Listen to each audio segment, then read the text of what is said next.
मोदी सरकार का गरीबों को बड़ा तोहफा। शहरी गरीबों की मदद के लिए केंद्र सरकार ने एक नई योजना लाने की घोषणा की है। यह योजना शहरों में लोगों को रोजगार उपलब्ध कराने वाली हो सकती है। पीएम स्वनिधि योजना के तहत रेहड़ी पटरी वालों को कारोबार के लिए पैसा उपलब्ध कराने के बाद यह एक और महत्वपूर्ण कार्यक्रम होगा जो शहरों में निर्धन आबादी और कमजोर समूहों की सहायता के लिए चला जाएगा। माना जा रहा है कि यह योजना शहरों में गरीबों को काम का अवसर प्रदान करने के साथ ही उन्हें सरकारी कल्याणकारी कार्यक्रमों के दायरे में लाने वाली होगी।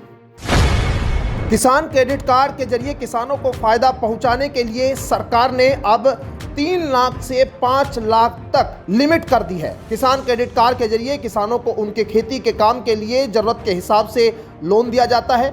इसमें किसानों को कम ब्याज दर के साथ लोन मिलता है जिससे उनकी वित्तीय जरूरतें आसानी से पूरी हो जाती है।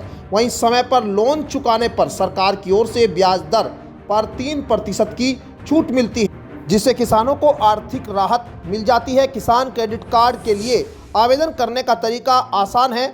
ऑफलाइन और ऑनलाइन आवेदन यहां कर सकते हैं। किसान क्रेडिट कार्ड के लिए किसी भी बैंक, छोटे फाइनेंस बैंक व कोऑपरेटिव में आवेदन किया जा सकता है। गाजियाबाद नोएडा से देहरादून जाना आसान हो गया है। दिल्ली देहरादून एक्सप्रेसवे के बाद एक और एक्सप्रेसवे का रास्ता साफ हो गया है। 11 साल से ठंडे बस्ते में बंद चल रहा गंगा कैनाल एक्सप्रेसवे पर एक बार फिर काम शुरू हो गया है।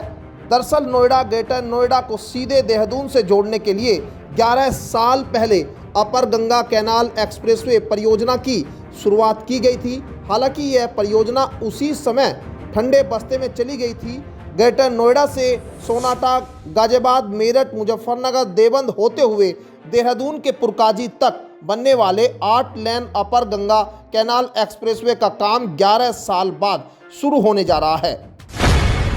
भारतीय रेलवे अपने रेल नेटवर्क के विस्तार और स्टेशनों के आधुनिकीकरण के लिए लगातार काम कर रहा है। इसी कड़ी में उत्तर प्रदेश में फाफामऊ उन्नाव रेल लाइन के दोहरीकरण की योजना बनाई गई है। इस परियोजना के तहत रायबरेली में 60 किलोमीटर लंबी दूसरी नई रेल लाइन बिछाई जाएगी जिससे ट्रेनों की गति में बढ़ोतरी होगी। फाफामऊ से उन्नाव तक 200 किलोमीटर लंबी नई रेल लाइन बिछाई जानी है जिसमें रायबरेली जिले के भीतर 60 किलोमीटर रेल लाइन शामिल होगी। वर्तमान में सिंगल ट्रैक होने के कारण ट्रेनों को क्रॉसिंग के लिए रुकना पड़ता है जिससे यात्रा में देरी होती है। डबल लाइन बनने के बाद ट्रेनों की संख्या भी बढ़ाई जा सकेगी। लखनऊ, नोएडा और कानपुर के बाद अब बरेली के लोग भी मेट्रो में सफर करने का सपना जल्द ही पूरा कर पाएंगे। बरेली में मेट्रो प्रोजेक्ट की योजना तेजी से आगे बढ़ रही है और जल्द ही यहां के नागरिकों को आधुनिक परिवहन सुविधा मिलेगी। दरअसल अगर सब कुछ योजना के अनुसार चलता रहा तो 2027 से बरेली में मेट्रो रेल प्रोजेक्ट का काम शुरू हो सकता है। इसके निर्माण में 3 साल का समय लगने की उम्मीद है जिसका मतलब है कि 2030 तक यहां के लोग मेट्रो में सफर कर पाएंगे। उत्तर प्रदेश के वेस्ट यूपी क्षेत्र में एक बड़ा और ऐतिहासिक कदम उठाया जा रहा है जिससे 3 महत्वपूर्ण हाईवे प्रोजेक्ट्स की शुरुआत होने जा रही है। ये हाईवे न केवल इस क्षेत्र के विकास में मदद करेगी बल्कि 3 राज्यों के बीच हाई स्पीड नेटवर्क कनेक्टिविटी को भी बढ़ावा देंगे। यह विकास वेस्ट यूपी के निवासियों के लिए आर्थिक, सामाजिक और पर्यावरणीय दृष्टि से भी अत्यधिक फायदेमंद होगा। वेस्ट यूपी के इस जिले में 3 हाईवे का निर्माण होने जा रहा है जो दिल्ली, उत्तर प्रदेश और हरियाणा जैसे प्रमुख राज्य को आपस में जोड़ेंगे। ग्रेटर नोएडा का जेवर एयरपोर्ट उत्तर प्रदेश सरकार के ड्रीम प्रोजेक्ट में से एक है। नोएडा और आसपास के जिलों के साथ यूपी, हरियाणा समेत अन्य जगह के लिए ग्रोथ हब बनकर उभरेगा। इससे स्थानीय स्तर पर बुनियादी सुविधाओं का तेजी से विकास हो। सरकार ने निर्यात को बढ़ावा देने के उद्देश्य से जेवर एयरपोर्ट को पूरे प्रदेश से जोड़ने की मंशा बनाई है। इसी क्रम में उत्तर प्रदेश में जेवर एयरपोर्ट को गंगा एक्सप्रेसवे से जोड़ने के लिए एक नया लिंक एक्सप्रेसवे बनाने की तैयारी है जिसकी लंबाई 76 किलोमीटर होगी। बांदा शहर के खाली पड़े प्लाटों में लगे कूड़े के ढेर समेत हटेटी पूर्वा में बालू खनन के गड्ढों में डंप कूड़े के निस्तारण करने की कवायद शुरू कर दी गई है। हटेटी पूर्वा में लगभग 5 करोड़ की लागत से बने CND वेस्ट कलेक्शन सेंटर व प्रोसेसिंग यूनिट में 3 करोड़ की मशीनें इंस्टॉल की जानी है। इसमें मशीनों के लगाने की जिम्मेदारी नई दिल्ली की Ayushi hygiene private limited company को मिला है। इसके लिए पिछले सप्ताह नई दिल्ली से आई टीम ने ट्रीटमेंट प्लांट का निरीक्षण किया है। मार्च माह में मशीनों के आने की उम्मीद भी की जा रही है। केंद्रीय बजट 2025-26 में रेलवे बजट के लिए कोई खास बदलाव नहीं किया गया है।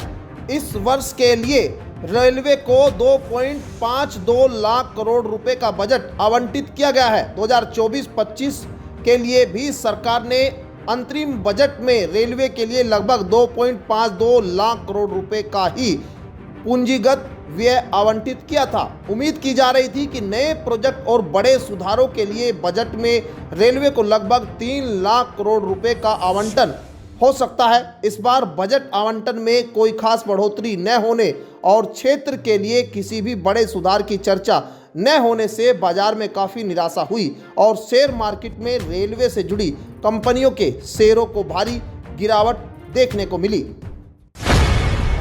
जैसे जैसे विकास की रफ्तार बढ़ रही है वैसे वैसे शहरों की आबो हवा भी बदलती जा रही है। मैनचेस्टर ऑफ ईस्ट कहा जाने वाला कानपुर शहर भी इस खराब प्रदूषण की स्थिति में शामिल है। केंद्रीय आम बजट सरकार ने पेश किया जिसमें अलग अलग वर्गों और क्षेत्रों को बाजार में कई राहतें दी गई। वहीं उन शहरों को भी बजट के दायरे में रखा गया जहां की हवा अब बड़े पैमाने पर खराब हो चुकी है। अब सरकार ऐसे शहरों की हवा को अर्बन चैलेंज फंड के माध्यम से ठीक करने की कवायद में दिखाई दे रही है। इनकम टैक्स डिपार्टमेंट में सरकारी नौकरी के मौके तलाश रहे युवाओं के लिए एक अच्छा मौका है। आयकर विभाग ने असिस्टेंट डायरेक्टर के पद पर आवेदन आमंत्रित किए हैं। इस भर्ती के लिए फॉर्म भरने की आखिरी तारीख नज़दीक है। ऐसे में अभ्यर्थी फटाफट 3 फरवरी 2025 तक आयकर निदेशालय की ऑफिशियल वेबसाइट incometax.gov.in पर आवेदन कर सकते हैं। आखिरी तारीख निकलने के बाद आवेदन फॉर्म स्वीकार नहीं होंगे। अभ्यर्थी इस वैकेंसी में तुरंत फॉर्म आवेदन की प्रक्रिया पूरी कर सकते हैं। यूपी विधानसभा का आगामी बजट सत्र इस वर्ष 2 चरणों में आयोजित किया जाएगा। इस संबंध में राज्य सरकार ने तैयारी शुरू कर दी है और 20 फरवरी के बाद सत्र बुलाए जाने की संभावना जताई जा रही है। पहले चरण में राज्य सरकार द्वारा बजट पेश किया जाएगा जबकि मार्च के शुरुआत में विधानसभा का अवकाश रहेगा। मार्च के शुरुआती दिनों में सदन की कार्रवाई नहीं होगी जिससे सरकारी और विपक्षी दलों को अवकाश का समय मिलेगा। सूत्रों के अनुसार विधानसभा अध्यक्ष और मुख्यमंत्री के बीच इस बजट सत्र को लेकर विचार विमर्श पूरा हो चुका है। उत्तर प्रदेश के कानपुर की महापौर ने अगर आयुक्त के साथ खड़े होकर 5 बेकहो लोडर लगाकर ईदगाह तिराहा बाबूपुरवा चौराहे से बाकरगंज चौराहे तक 363 कब्जे हटाए हैं और साथ ही 100 सफाई कर्मचारी लगाकर सड़क भी साफ कराई है। दरअसल इस दौरान लोगों का 5 ट्रक सामान जब्त कर लिया गया था। क्षेत्रीय लोगों को सालों बाद खुली सड़क दिखाई दी। महापौर ने चेतावनी दी है कि फिर से कब्जा होने पर सामान जब्त करने के साथ ही जुर्माना भी लगाया जाएगा। महाकुंभ 2025 में सोमवार 3 फरवरी को बसंत पंचमी के अवसर पर तीसरा अमृत स्नान आयोजित होना है। इस दौरान करीब 4-5 करोड़ श्रद्धालु संगम में डुबकी लगाएंगे। 29 जनवरी को संगम तट पर हुई भगदड़ के बाद यह पहला अमृत स्नान है। ऐसे में योगी सरकार ने महाकुंभ में सुरक्षा के कड़े इंतजाम किए हैं ताकि कोई भगदड़ जैसी स्थिति उत्पन्न न हो सके। हर जगह पुलिस तैनात है और पूरी मेला क्षेत्र में सुरक्षा की चाक चौबंद व्यवस्था की गई है। मौनी अमावस्या के दिन भगदड़ के बाद महाकुंभ के मेला क्षेत्र में कई अहम बदलाव किए गए हैं।